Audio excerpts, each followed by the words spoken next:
Pistet ohi! Joo, ohi!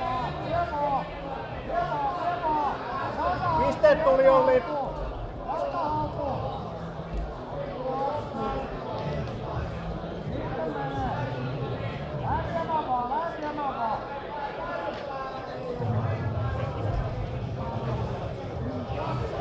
No niin, ja tällä hetkellä 5 matsia vielä siihen kohtaan ruistuttelemaan finaaleja eteenpäin. Ja hommahan menee sit sillä tavalla, että toisella matolla käydään aina eliten finaalia ja toisella puolella käydään sikiöisten finaalia.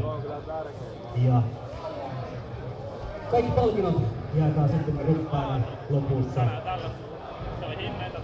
Tämä on kaikista nopein tapa ja saamme sitten käytyä päästään uuden voittoa pois.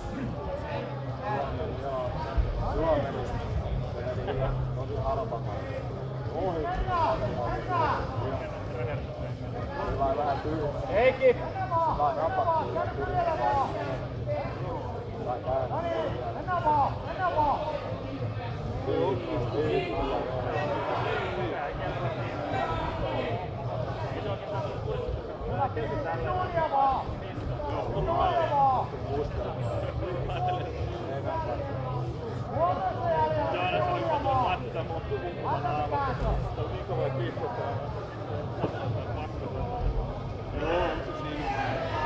Ei kokeilla mitä niistä kestää.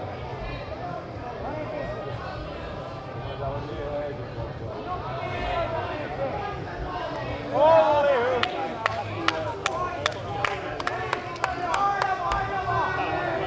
Noin ja sitten siellä sitten Olli